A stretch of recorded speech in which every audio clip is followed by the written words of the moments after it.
पंचामृत, शिव पर चढ़ाया गया गाय का दूध, ये सभी जो भी सामग्री हम भगवान शंकर को समर्पित करते हैं केवल शिव को समर्पित नहीं करी गई है। समर्पित करने के बहाने हमारे जैसे जीवों का जो संपूर्ण संसार सागर में ना जाने कितना झूठ, कितना कपट, कितना छल, कितनी बेईमानी, कितना पाप, कितना असत्य कहीं ना कहीं मनुष्य की देह से हो जाता है, उस देह से मुक्ति का एक बिंदु है।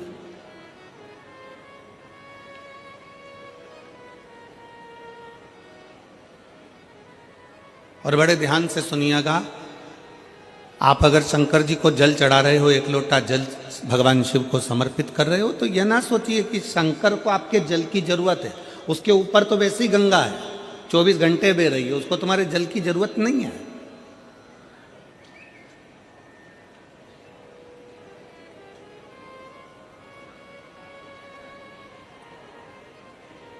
आप देवादिदेव महादेव को अगर एक लोटा जल चढ़ा रहे हो तो ये विचार ना करिए कि शंकर को तुम्हारे जल की जरूरत है। शिव जी को अगर एक बेलपत्र चढ़ा रहे हो तो ये विचार ना करिए कि शंकर जी को तुम्हारे बेलपत्र की जरूरत है। उसके पास में जगदम्बा, जगद्धात्री, दुर्गा, भवानी माता पार्वती विराजमान है, जो स्वयं बेलपत्र का एक स्वरूप है, आद्य शक्ति है।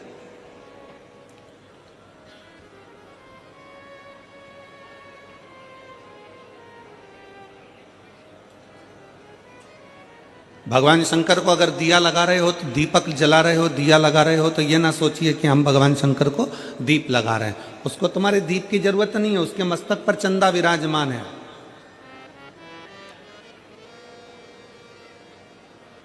उसके मस्तक पर स्वयं चंद्रमा बैठा हुआ।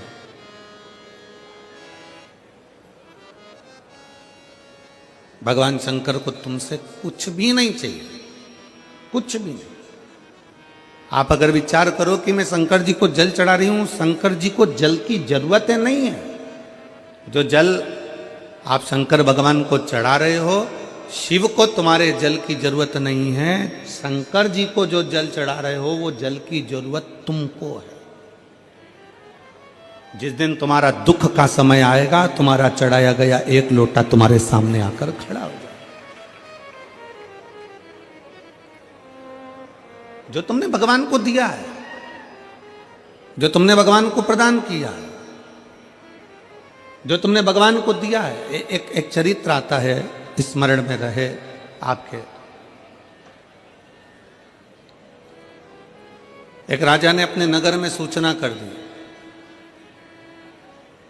कि मुझे नहीं मालूम कि मरने के बाद क्या होता है। एक राजा ने सूचना कर दी कि मुझे नहीं मालूम कि कब्र के अंदर होता क्या। जब किसी व्यक्ति को दफना देते हैं, किसी व्यक्ति को भूमि की समाधि दे देते हैं, तो उसके साथ होता क्या है मुझको नहीं मालूम।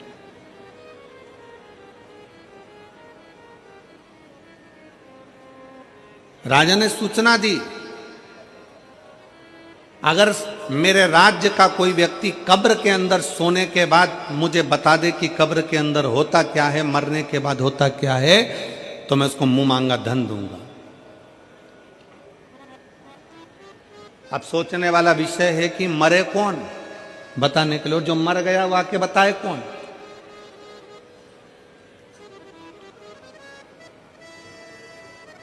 कोई हमसे पूछे कि गुरुजी तुमने कहीं स्वर्ग देखा है, तुमने कहीं नरक देखा है, तो शिव महापुराण की कथा कहती है कि जो चले जाता है वो आकर बताता नहीं है कि वो स्वर्ग में है कि नरक में है। पर इतना जरूर है कि अगर आप शिव महापुराण की कथा के अंदर बैठे हो, आप शंकर को एक लोटा जल चढ़ा रहे हो, आप पंचाक्षर मंत्र नमः शिवाय कर रहे हो, आप षडाक्षर मंत्र ओम नमः शिवाय कर रहे हो, आप राम नाम, कृष्ण नाम, शिव नाम जप रहे हो, श्री शिवाय नमस्तुभ्यम बोल रहे हो, आप देवी की आराधना कर रहे हो, आप शंकर की आराधना कर रहे हो, आप भूखे को भोजन करा रहे हो, आप प्यासे को पानी पिला रहे हो, किसी की शिक्षा की व्यवस्था कर रहे हो, किसी की औषधि की व्यवस्था कर रहे हो, तो समझ लेना कि आप स्वर्ग में निवास कर रहे हो, आप नरक में नहीं रह रहे। ये पृथ्वी ही स्वर्ग है, ये भूमंडल ही स्वर्ग है।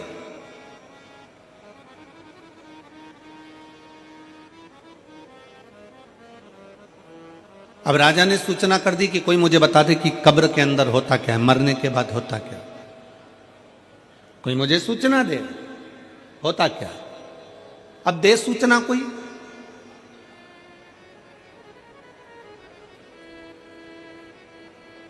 एक सिर फिरा था,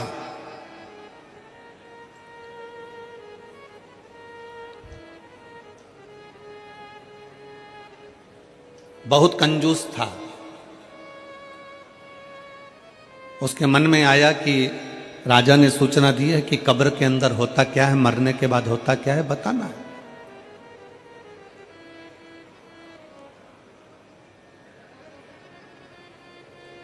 और मुंह मांगा इनाम दिया जाएगा, मुंह मांगा धन दिया जाएगा। ठीक है।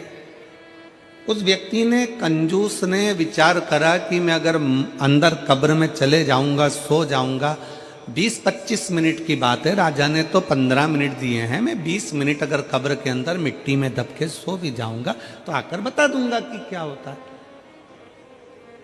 ठीक है। उस व्यक्ति ने राजा के पास जाकर कह दिया कि मैं कब्र के अंदर जाने को तैयार हूं, मैं मरने को तैयार हूं, मैं बताने को तैयार। राजा ने कहा ठीक है, तैयारी करो। कब्र खोदी गई। उस व्यक्ति को लेकर आ रहे थे, पीछे उसके एक भिखारी पड़ गया। भैया थोड़ा सा दान दे दो ना, भैया तुम मरने जा रहे हो, तुम कब्र में सोने जा रहे हो, ए भैया थोड़ा सा दान दे दो ना। भिखारी कहे भैया भिक्षा दे दो ना, भैया मेरे कटोरे में कुछ डाल दो ना, भैया कुछ दे दो ना। अब वो भिखारी तो सोच रहा था कि मैं वापिस आऊंगा और सोने ही सोने की रकम मिलेगी, बस। अब ये भिखारी और वो कंजूस अलग, इसको क्या दूं? सामने पड़ा था कचरा, पत्तियों के थोड़े थोड़े जो सूखी पत्तियां पड़ी थी, वो पत्तियां उसने उठाई और उसके कटोरे में डाल दी भिखारी के। ले, ये ले, तेरे कटोरे में मैंने दे दिया दान, भग यहां से जा, चल जा यहां से। और कटोरे में वो सूखी पत्तियां, पेड़ की सूखी पत्तियां, कचरा उठाकर डाला। भिखारी कचरा लेकर चले गया। इस व्यक्ति के लिए कब्र खोदी गई, उसको अंदर सुलाया गया, उस पे मिट्टियां डाली गई, मिट्टियां डालकर पूरा की पूरा पैक करा गया। अब जितनी जितनी मिट्टी डलती जा रही थी उतना उतना उसका मन घबराते जा रहा था कि अब तो मरना निश्चित है, अब जीवित रहूंगा ही नहीं तो बताऊंगा कैसे, धन किससे लूंगा, पैसा किससे लूंगा, मेरे तो प्राण ही चले जाए।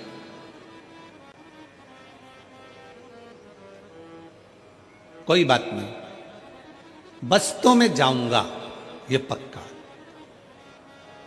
8 से 10 मिनट निकल गए, एक सांप उस कब्र के अंदर घुसने लगा। उसने मन में विचार करा कि अभी तो मैं बच भी जाता, पर अब तो पूरा ही मरा। सांप कब्र के अंदर आ रहा था और ये घबरा रहा था। इतने में इसने क्या देखा कि उस सांप को पेड़ के सूखे पत्तों ने रोक दिया। इसने देखा उस सांप को कचरे ने रोक दिया। पेड़ के सूखे पत्तों ने, कचरों ने उस सांप को रोका। सांप अंदर आने का प्रयास करता रहा, सूखे पत्ते उसको रोकते रहे, कचरा उसको रोकता रहा, सांप अंदर नहीं आया। आखिरी में पलट कर चले गया। 20 मिनट पूरे होने के बाद इसको कब्र से निकाला, राजा के दरवाजे में लाकर खड़ा करा। राजा ने पूछा, बताओ कब्र में होता क्या है? उसने अपनी वाणी में कहा, महाराज होता बस वही है कि जीते जी जिंदगी में आप जो दान करते हो वो मरने पर भी आपके सामने आकर खड़ा हो जाता है। जीते जी आपने जो भजन किया, जीते जी आपने जो कीर्तन किया, जीते जी आपने जो मंत्र जाप करा, जीते जी आपने जो नाम जाप करा, जीते जी आप शंकर की कथा सुन रहे हो, जीते जी आप एक लोटा जल चढ़ा रहे हो, फिर निवेदन है, शंकर को तुम्हारे एक लोटा जल की जरूरत नहीं है, शंकर को तुम्हारी बेलपत्र की जरूरत नहीं है, शंकर को तुम्हारे दीपक की जरूरत नहीं है। शंकर कहते हैं कि ये सब कुछ तुमने जल चढ़ाया तुम्हारे लिए, तुमने बेलपत्र चढ़ाई तुम्हारे लिए, तुमने दीप लगाया तुम्हारे लिए, ये सब कुछ तुम्हारा। तेरा तुझको अर्पण क्या लागे मेरा, प्रभु क्या लागे मेरा। ये मेरा कुछ भी नहीं है, जो कुछ भी है सब तुम्हारा है। तुमने जो किसी को पानी पिलाया है, तुमने किसी को सत्संग कराया है, तुमने किसी को भोजन कराया है, तुमने दीप लगाया है, तुमने कहीं भगवान का नाम जाप किया है, ये सब कुछ तुम्हारा आएगा और तुम्हारे काम ही आएगा।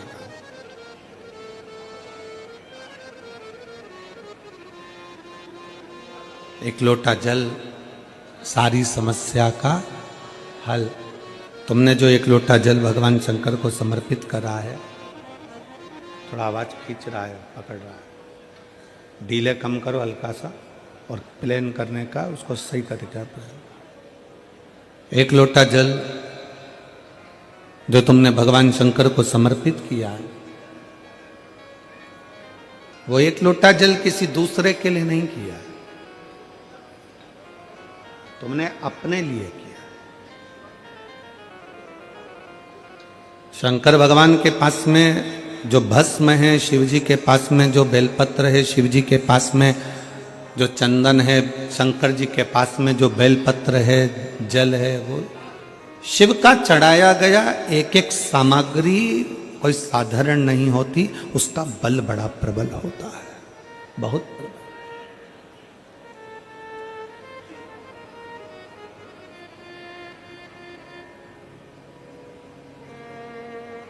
कल हमने कथा में कहा था, आप लोगों ने श्रवण किया था कि शिव जी पर जब हम जल समर्पित कर कर उसका पान करते हैं, उस जल को पीते हैं, तो वो जल जल नहीं देता, वो अमृत बन जाता है, औषधि बन जाता है, हमारे शरीर के लिए वो सुख प्रदान करने वाला बन जाता है, श्रेष्ठता देने वाला बन जाता है।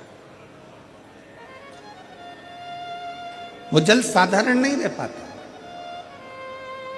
एक बड़ी सुंदर सी कथा आती है कि भगवान का चढ़ा हुआ सामग्री भगवान शंकर पर या माता पार्वती पर स्पर्श करी हुई सामग्री भी करोड़ों का सुख दे जाती है।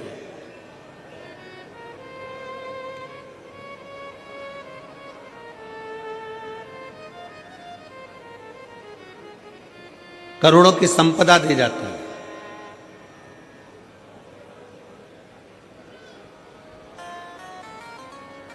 शिव योगी काशी प्रदेश में रहते हैं। काशी प्रदेश में रहते हुए शिव योगी का नियम था कि शंकर पर जो समर्पित करते हैं वो अपने तन पर धारण करें। शिव को अगर भस्म चढ़ाइए तो वो भस्म अपने तन पर धारण कर लेंगे। शंकर को अगर जल चढ़ाया गया है तो उस जल का आचमन कर लेंगे। शंकर भगवान को अगर बेलपत्र चढ़ाई गई है तो वो बेलपत्र भी अपने मस्तक पर रखकर उसका स्मरण करेंगे। शिव को अगर पुष्प चढ़ाया गया है तो वो पुष्प अपने कानों में लगा लेंगे।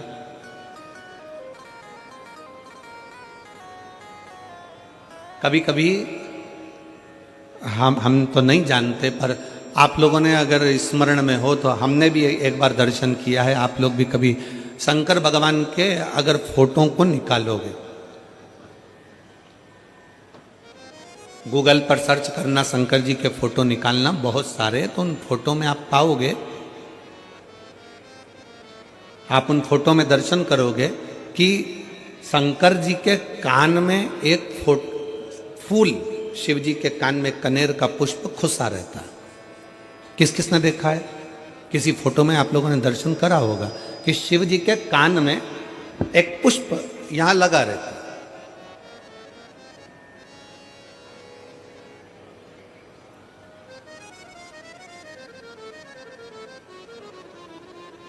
भगवान अगर श्रीनाथ जी का दर्शन करोगे, नाथ द्वारा में श्री जी बाबा का दर्शन करोगे, आपके नजदीक में रायपुर के पास में ही चंपारण है, चंपेश्वर महादेव वहां पर विराजमान है, और चंपारण में श्रीमद् वल्लभाचार्य जी की बैठक जी है।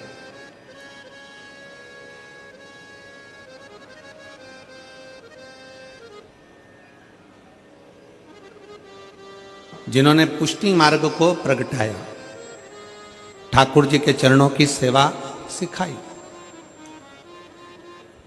और श्रीनाथ जी का अगर दर्शन करते हो, श्री जी बाबा का अगर दर्शन करते हो, गोवर्धन नाथ जी का अगर दर्शन करते हो, तुम्हारे घर में अगर श्रीनाथ जी का कोई फोटो है, गोवर्धन नाथ जी का अगर कोई फोटो है, श्री जी बाबा का अगर कोई फोटो है, तो उस फोटो में आप दर्शन करेंगे कि श्रीनाथ जी का जो हस्तकमल ऊपर है, उस हस्तकमल पर एक पुष्प रखा हुआ है।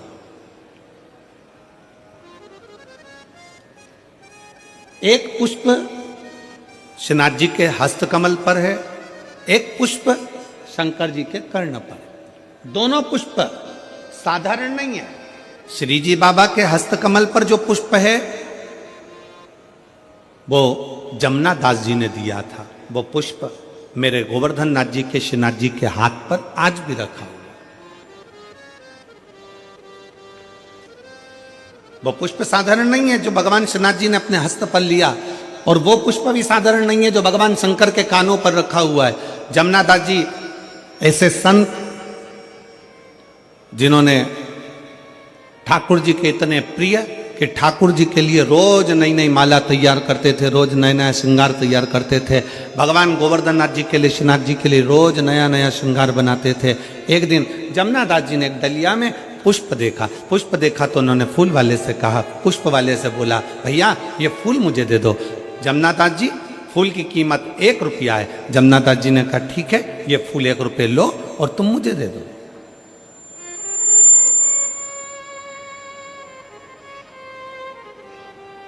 1 रुपया लीजिए और पुष्प मुझे दे दिए। वहीं से नगर का राजा निकलकर जा रहा था जिसका नाम था यवनराज, और यवनराज ने देखा कि डलिया में बड़ा सुंदर फूल है।